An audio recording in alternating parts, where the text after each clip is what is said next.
প্রতিদিন করার মতো কিছু ছোট ছোট আমলে সালে শিখিয়ে দিবেন। প্রতিদিন করার মতো প্রথম আমলে সালে হলো 5 ওয়াক্ত নামাজ সময় মতো ধীরে ধীরে আদায় করবেন। এর চাইতে বড় কোনো আমলে চলে না। এই একটা যদি করেন আর ছোটখাটো কোনো আমল নাও করতে পারেন, বড় গুনাহ থেকে বেঁচে থাকেন, ইনশাআল্লাহ নাজাতের পথ অর্ধেক সুগম হয়ে যাবে।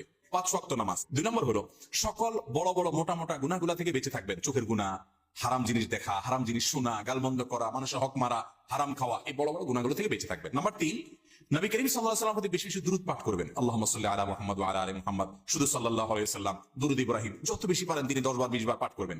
নাম্বার 4, ইস্তিগফার বেশি বেশি করবেন। আস্তাগফিরুল্লাহ ওয়া আতুবু ইলাইহি, আস্তাগফিরুল্লাহ ওয়া আতুবু ইলাইহি, আস্তাগফিরুল্লাহ আল্লাযী লা ইলাহা ইল্লা হুয়াল হাইয়ুল কাইয়্যুম, এরকম ইস্তিগফার করবেন। নাম্বার 5, যে কোনো কাজ করবেন, এই কাজগুলোর পাশাপাশি কোরআন কারীমের তেলাওয়াত প্রতিদিন একটু একটু করে করবেন। বিশেষ করে সূরা ইখলাস, কুল হুয়াল্লাহ সূরা একবার পড়লে 3 ভাগের কোরআন 3 ভাগের 1 ভাগ পড়া সমান সওয়াব হয়। অতএব আপনি চাইলে কয়েক মিনিটের ভিতরে পুরো 1 খতম কোরআনের সওয়াব পেতে পারেন। বিশেষ সূরা ইখলাস পাঠ করবেন।